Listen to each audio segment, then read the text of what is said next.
Social media is faster than Sonic Dash at this point, don't you think? That night at Friday, 3rd of March, I opened Twitter and I found a topic that was booming and became a trending topic at that time, which is Pertamina Pelumpang. And of course, I wonder what happened. Hi, Assalamualaikum warahmatullahi wabarakatuh. Peace be upon you and all mercy and blessings. My name is Fiddin Afifah. I'm from SMA Negeri 1 Ponorogo. And please let me deliver you a speech about post-disaster impacts on aspects of people's lives. Disaster is a complex global problem. It is an inevitable truth of our life. Every year, individuals and communities go through this and just impact their mental health and well-being.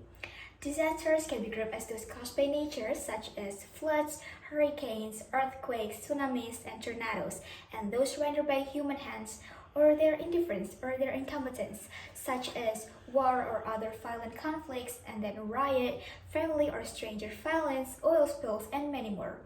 Natural disasters are dictated by natural forces that people have little to no influence over. These disasters are what people learn to prepare for and survive because there very little can be done to prevent them. But man-made disasters are just different because they are man-made. They are, however, preventable. And then because they are difficult to predict, but they are still preventable. With a little vigilance, they shouldn't occur in the first place, right? Events like such as gas leaks and then oil spills and then nuclear meltdowns, industrial fires, they getting to transpire to human error and carry grave consequences. Although the world have seen just many natural disasters time by time, but these man-made disasters continue to grow with equally tragic results. Disasters are mostly unpredictable, right? Which leave the victims in a state of shock. The victims tend to deny the loss and just trying to escape from reality, and being in this denial state makes the victims seem more vulnerable to stress, anxiety, and other different maladaptive reactions. Generally, the disasters are measured by the cost of the social and economic damage, but there is no comparison to the emotional suffering a person should undergoes the post-disaster. Along with the social and economic losses, the individuals and communities experience a mental instability which may precipitate post-traumatic stress disorder or PTSD, anxiety, and depression in the population. And then, according to the U.S. Department of Veterans Affairs, a number of factors that make it more likely that someone will have more severe, longer-lasting or stress reactions after a disaster is 1.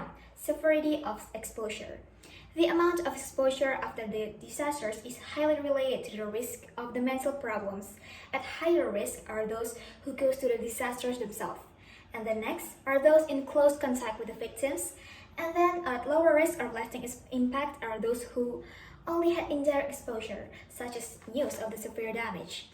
Injury and life threat are the factors that lead most to the mental health problem. Studies have looked at severe natural disasters such as Armenian earthquake, mudslides in Mexico, and Hurricane Andrew in the US. The findings show that at least half of the survivors suffer from distress or mental health problem that need clinical care. And then 2, gender and family. Almost always, women or girls suffer more negative effects than do men or boys. Disaster recovery is more stressful when children are present in the home.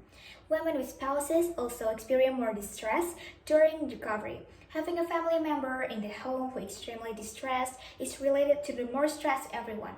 Martial stress has been found to increase after disasters. Also, conflict between family or lack of support in the home makes it more harder for the person to recover from disaster. And then 3, age. Adults who are in the range age 40 to 60 are likely to be more distressed after disasters. The thinking is that if you are in that age range, you have more demands from job and family, right? Research on how children react to natural disasters is quite limited. In general, children show more severe distress after disasters than do adults. Higher stress in the parents is related to worse recovery in children. And then 4, other factors specific to the survivor. Survivor's background and resources are important for recovery for disasters. Recovery is worse if you were not functioning well before the disasters, have no experience dealing with disasters, must deal with another stressors. have poor self-esteem, think you are uncared by the others, think you have little control over what happens to you, lack the capacity to manage stress, bereavement, death of someone else, injury to self or another family member, life threat, panic, horror, or feelings like that during the disaster, being separated from the family, especially among youth, great loss of property, and then displacement or being forced to leave home. And about this one, displacement or being forced to leave home, you guys must remember, like I mentioned before about the Pertamina Pelumpang, right? And in this case, because they just like it's fire exploded, and of course there are a lot of like buildings that have been broken, and 19 people have died after a fire broke out on Friday at a fuel storage depot operated by State Energy Company Pertamina in Pelumpang, North Jakarta.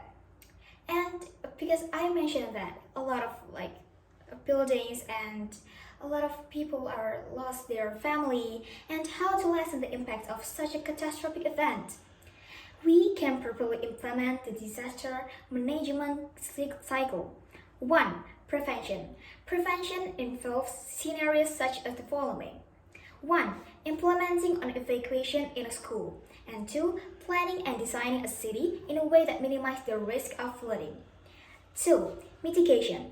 Changing physical characteristics of a building or environment to curb the effects of a disaster. 3. Preparedness. Plan and train to what they will do in the disasters. 4. Response. Any ongoing hazards are removed from the area. 5. Recovery. This can take a long time, sometimes years or decades. This stage is about helping individuals, communities, business, or organization return to normal and or a new normal. And then that's it from me, and I hope that all that helps to you guys, and bye!